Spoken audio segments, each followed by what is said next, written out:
Hello, everybody, and welcome to another episode of EOXS's Stories on Steel.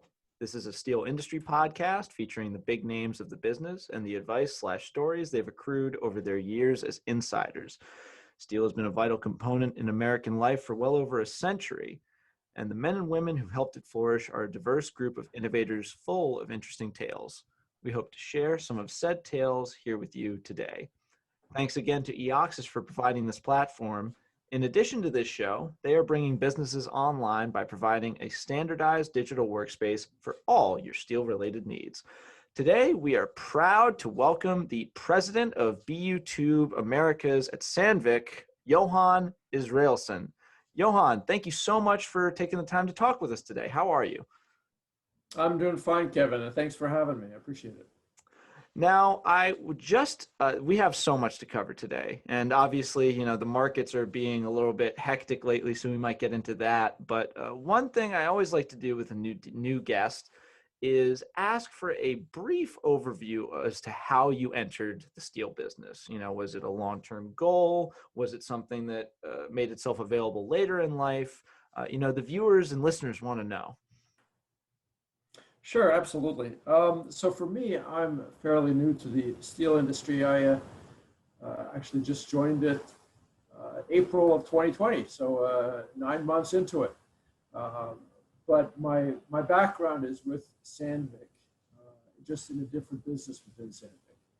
So my history is with the carbide side of the business, with cutting tools to cut steel, you could say. But Sandvik has its roots in the steel industry. And so when this opportunity presented itself, I decided to make a shift within the Sandvik group and join the original part of the business, being Sandvik Materials Technology. All right. Well, Sandvik has long been a major player on the global stage in terms of steel. How did you find your way to that company in particular? To Sandvik? Yeah. Oh, okay. Well, that goes way back when. I joined Sandvik right out of college when I was much younger than I am now. Yeah, so like 5 years ago. Yeah. Very, very nice of you, Kevin. Thanks. Actually, the story is this: Sandvik is a Swedish company, and I was studying to be an engineer out in Colorado, doing a lot of skiing and having a lot of fun. And, whereabouts in Colorado? In Fort Collins at the Colorado State University. Oh, I did a running camp years and years ago at Crested Butte, which is kind of in the middle of nowhere, Colorado, but absolutely beautiful place. It's a great place, absolutely, and wonderful skiing and a lot of sun and a lot of good things. But when it came time to end that fantastic part of my life. And it came time to find a job. My very wise father said that, you only have one thing going for you, that's different than all of your friends and all the other people who studied engineering, and that is that you speak fluent Swedish. And I said, well, all right. He said his advice was, why don't you apply to Swedish companies in the U.S.? And so I did. So I applied to all the Swedish companies I could think of, Volvo, Saab, well-known companies, Alfa Laval, and many more. And among them, I found Sandvik. And I didn't know anything about Sandvik at all. But I wrote a really nice letter to the head of HR and said, I'm a young engineer. I speak fluent Swedish. And I'd love to get to know your company and come work for you guys. And he wrote me back. And he said, you know what, we're just starting an internship program. And we're looking for young engineers to join. Why don't you come and let's talk? And that was the start. Now, that's an incredibly useful skill to have, as evidenced by how quickly you were able to find employment. Were you raised in a bilingual household, or was you just had a hankering to learn a second language? That's great. That's a great question. And no, my parents are Swedish, so Israelsson is a normal American name. My parents emigrated from Sweden to the U.S. in the 60s. Actually, I was born in Sweden, but I was very young when they moved. So yeah, I grew up in a bilingual household. That's how I speak it. I mean, it's do you still, being based in America, obviously probably less so now. Do you still get those reps in speaking Swedish, or is it more of a skill that you just always have? When you work for a company like Sandvik, you have an opportunity to use it quite often, and it's quite useful actually because even though Sandvik is a global company and everyone speaks fluent English in the company over in Sweden, uh, it's still sometimes easier to get to the right people if you're speaking their native language. I got to So say, this podcast might be the thing that finally pushes me over the edge and really throw myself into learning Portuguese. I'm about 5 words in, and I've been stalled there for about a year. But after this, I might really hit the books and work hard at it. yeah, you should. It's always good to have a second language, and Portuguese is a great one. Portugal is a wonderful country, and so Oh, is Brazil. So two great places to use it. muito bom. um, yeah. Well, that's a very fascinating journey. We hear a lot of fascinating pathways to the industry, and that one's definitely one that will stand out for a long time. Now you're a new entry. You're a new entrant into the industry. It's been 9 months, I think you said. How has it been so far? Well, Kevin, it's been an interesting journey so far. Being that I joined the business right as the pandemic accelerated, so many things happening at the same time, right? So one is, of course, stepping into a new role and getting up to speed with what that means and the business as such. Uh, Second one is managing the pandemic and keeping employees safe and making sure that we follow all the guidelines and still able to produce product.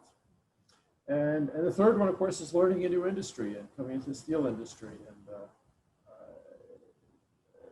understanding the dynamics there and what influences it and where that industry is headed and where we fit in that industry, to be honest as well.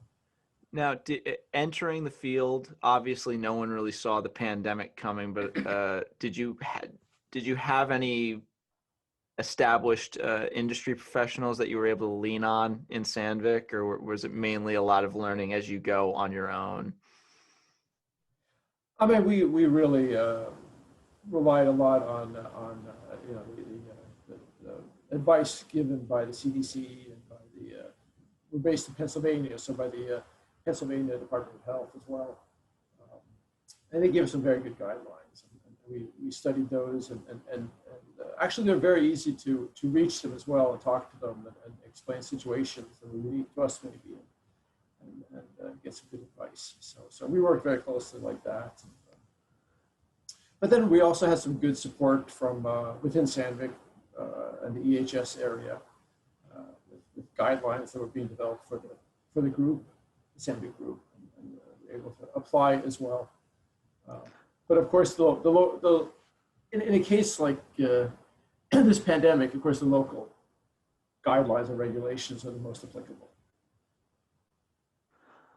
Now, it's very good to hear that there was so much collaboration with regards to safety on multiple fronts. That's doing everything everybody can at every level is the only way we're going to get through this. And with the news of vaccines on the horizon coming to battle that second wave, I don't want to put the cart before the horse, but how much of the post-COVID-19 environment are you and the folks at Sandvik and BU currently looking towards? Like, how much of that has been mapped out? A lot or a little? I mean, we're always talking about the future. So if as we look ahead and we look at where we're taking the business, I think the learnings from the last year almost with remote learning, with remote meetings like this, certainly is going to influence, I think, the way we move forward. I mean, for example, we found it it's been very effective having people work from home. There's been a few challenges, no doubt about it, and those are things you have to address. But for the most part, you can still very effectively run the business. Now, I still think it's very important to bring everyone back together, but I do think that going forward, you can have a more flexible work approach to work. You can certainly take advantage of technologies just like Zoom or similar technologies that we used in the past. We've now embraced.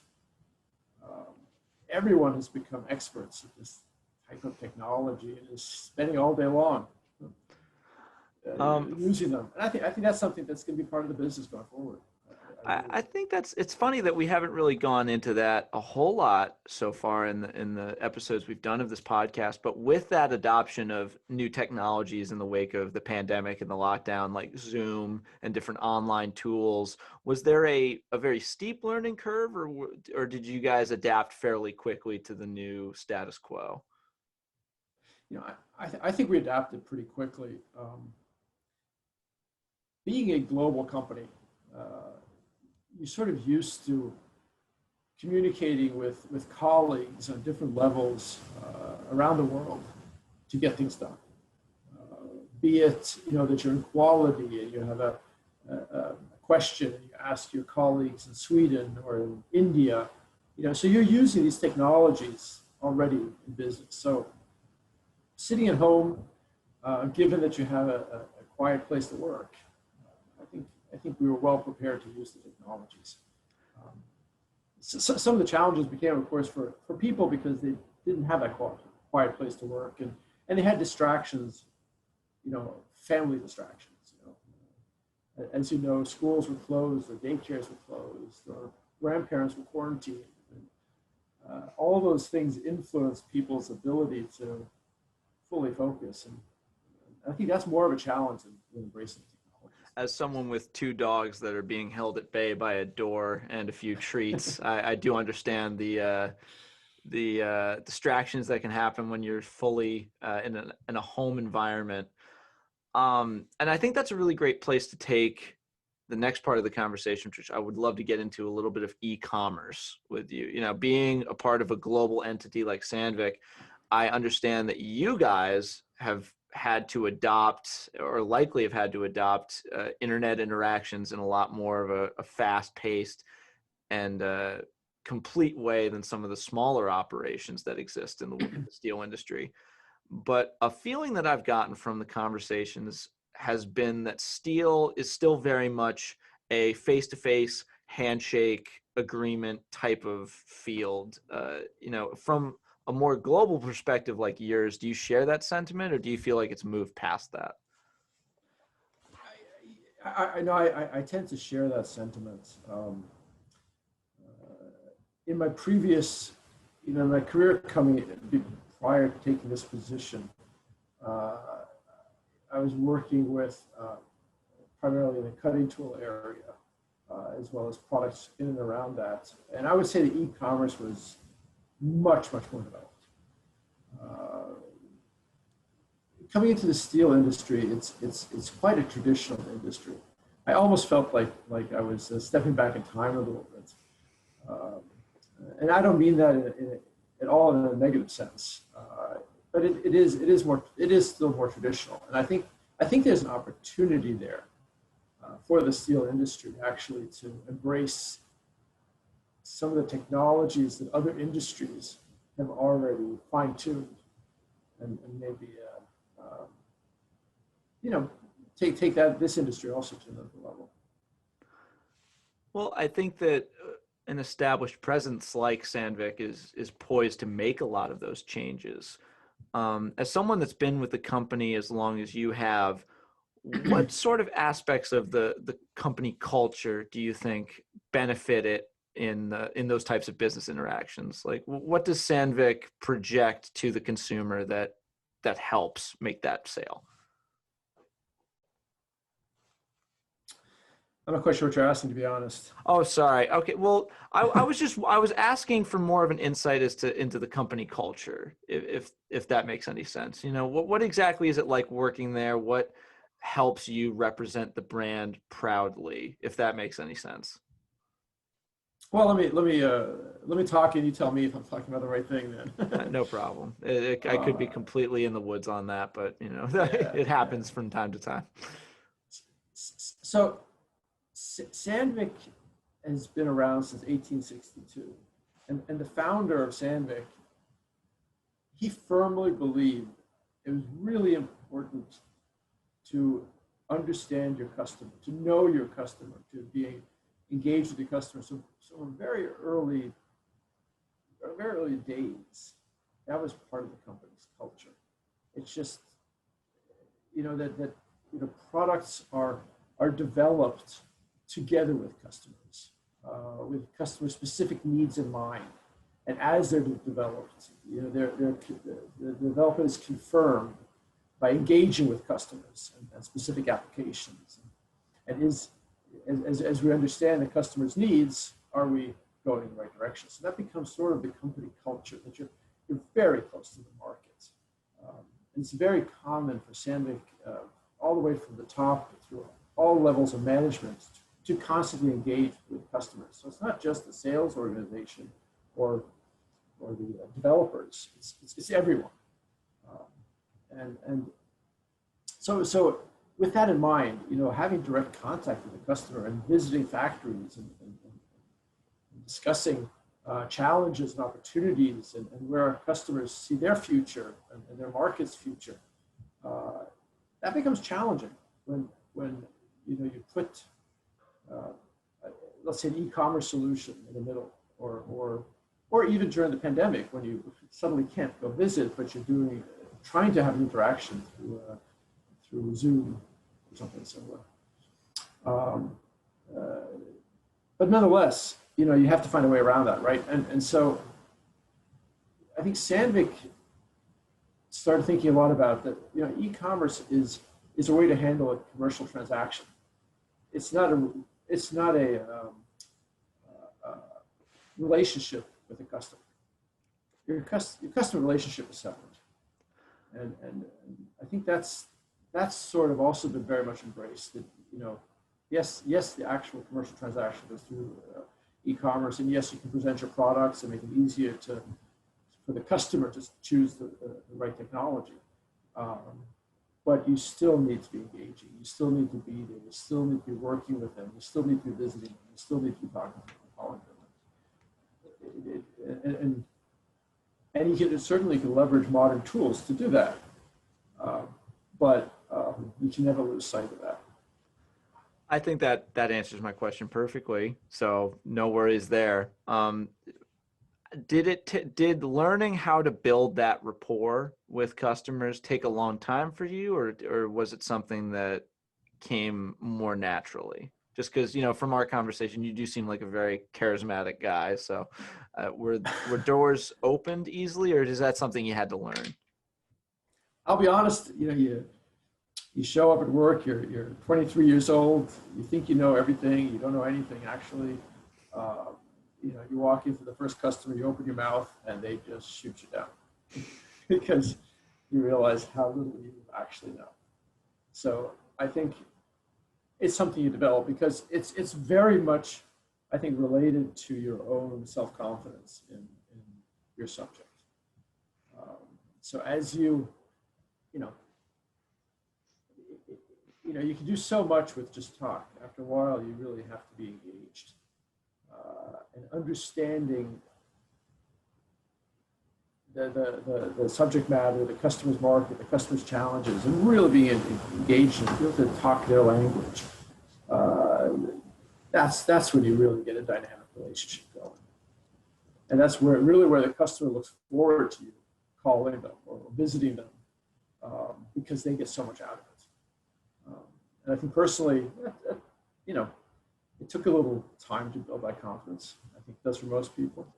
But once you get there, once you understand it, once you're able to, I would almost say, be empathetic to the customer's situation, so you can see yourself through their eyes. You really have something there. Because then when you're talking to them and they say, you know what, I have this particular challenge, immediately you can say, I hear you. I know what you're talking about. This is what we need to do, or this is what you need to do to overcome that. Now, as a business leader, one thing that I've come to understand in spades is that you're at any point juggling 18 different problems all at once every day, and it's sort of a 24-hour 365 job. With in mind, like with keeping those personal interactions in mind, like the faces you're dealing with on a day-to-day, what is it like keeping those interactions authentic while also in the back of your mind thinking about things like the massive steel tariffs and all the different moving pieces that are happening on a global scale that can affect you at any moment? I mean, I think it's about learning to focus on the subject, one subject at a time. Multitasking is, of course, something we all do every day. But if you're engaging with a customer or you're engaging with one of your factory workers, at that moment, they're the most important person you're talking to. That's the most important subject you have going. Everything else, you just have to compartmentalize and take it later. But of course, I certainly don't run a business by myself. I've got a fantastic team of people around me. Thank God for that. And they're working with those things every day. And so to a large extent, it's knowing that I have people who are on top of the tariff and people who are on top of making sure that our customers are getting their products at the right time. And making sure that the factory is running and that there's no challenges, making sure that the raw materials are coming in, so we're not going to run out of raw material, all those kinds of things. Having people you trust in those roles and they're doing their jobs, that lets me, when I'm talking to a customer, just focus. Well, it's really good to hear that the priorities of attention are something that you're paying attention to a great deal, just because that's something that could easily be forgotten. One thing that you said earlier when we were talking about rapport was that you like to be aware of the different facets of the industry, like not just dealing with customers, but going to manufacturing, being aware of that. And any industry as established as the steel industry, those look very similar for different companies, where the process is well known. But are there any pain points, let's refer to them as, that you've noticed in that supply chain in the steel industry? I mean, the supply chain in the steel industry is fairly long. It's not an industry that can turn on a dime. You can't. No. and that's a challenge. And it's, to be honest, within my business, it's a daily discussion because a customer will have a typical example right now is during 2020 everyone cut their costs quite significantly. Everyone's managing for cash for obvious reasons, and suddenly things that probably should have been done were neglected. Typical is maintenance. So you're running a big refinery or something similar. Next thing you know, you've got an issue, and very quickly you need some replacement tubing for your heat exchanger, which needs to be rebuilt. Well, that tubing might have a fairly long lead time on it, and that's a challenge. I think that's probably what I've experienced so far is the biggest challenge. Is the whole industry just can't react quick enough. Um, yeah, I would say that's the one. And then, of course, managing through. You mentioned the tariffs and everything. That can't be underestimated. Um, how much resource and focus and attention goes into managing that process, so that tariffs are paid where tariffs need to be paid, but not really. How has Sandvik been dealing with the tariffs, if you don't mind me asking? Oh, we've been very focused on them, and we actually have a small team that's just every day managing the tariffs. And we didn't have a year and a half ago. I would imagine they haven't gotten much sleep lately. They did a great job. To be honest, they did a really, really awesome job, and I think they've managed to make a process out of it. So it's, in the beginning, of course, it's very tedious, but they've really managed to develop a way to work with it so that it flows quite well. Still a lot of hard work. I realize that. They listen to this podcast. I wanted to know that, but I do see that they've got a good process going. Well, a hearty shout out to the Sandvik Tariff Watch Force. You guys are doing a phenomenal job. But I think that just goes to show that for an industry that is very well established and slow to change, it will be faced with very sudden and varied situations. In your very short time in the steel industry, do you think there's anything left that could surprise you just because of how crazy this specific period of time has been, I guess? Well, I don't know. Surprise me. I would say I don't know what I don't know yet. I'm learning things every single day. The unknown knowns. I do think there's a lot of opportunity in the steel industry to become a more modern, sustainable industry. At Sandvik, we really embrace sustainability. Every day we're working with, how do we lower our energy usage? How do we lower the, our waste? How do we lower our carbon dioxide impact? And I think the steel industry, which is a heavy energy user, has a lot of opportunity to further improve there. And I think that industry over the next 5 or 10 years is really going to change. That's my gut feeling. Well, I think it helps that the product in question is so reusable and recyclable. That has to pay dividends in terms of sustainability. Absolutely. Steel is considered to be the most recyclable material on the planet. So, that's a good start, right? Yeah, you're cashing in at a pretty high markup, so that's got to feel pretty good. Are there any other specific instances of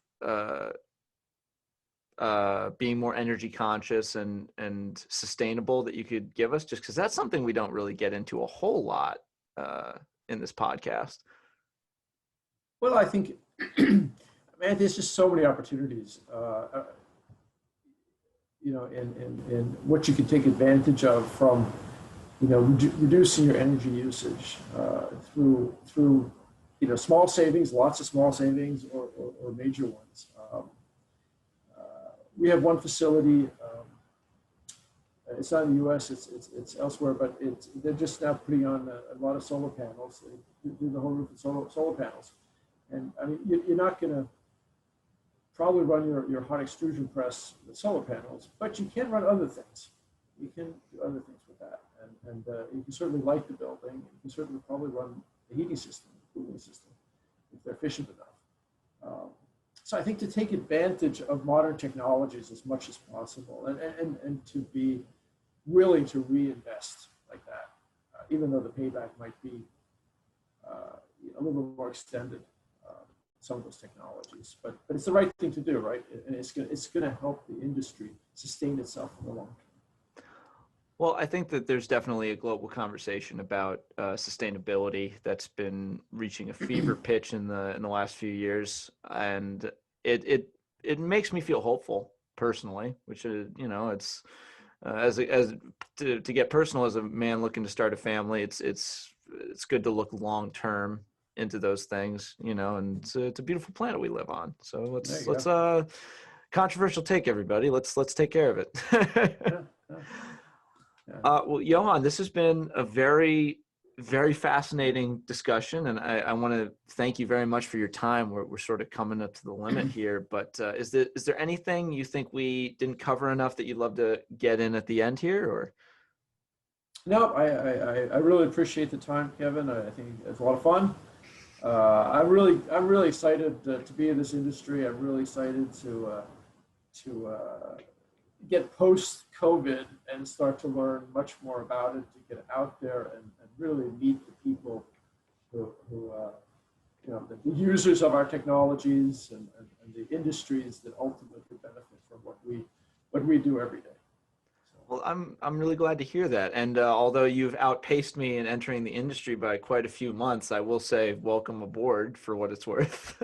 But yeah, no, this has been a very fun time, and we would love to have you back in a post-COVID episode once you've had a chance to get more acquainted with the industry. We'd love to hear if you had any new thoughts at that point. That'd be great. Yeah, Look forward to well, it. I think that is a good place to cut this episode. This has been another insightful episode of EOXS's Stories on Steel. Thank you again to Johan for coming on. And remember, whether galvanized or hot rolled, EOXS will provide a marketplace to take any steel business to the online sector. Thank you and good night.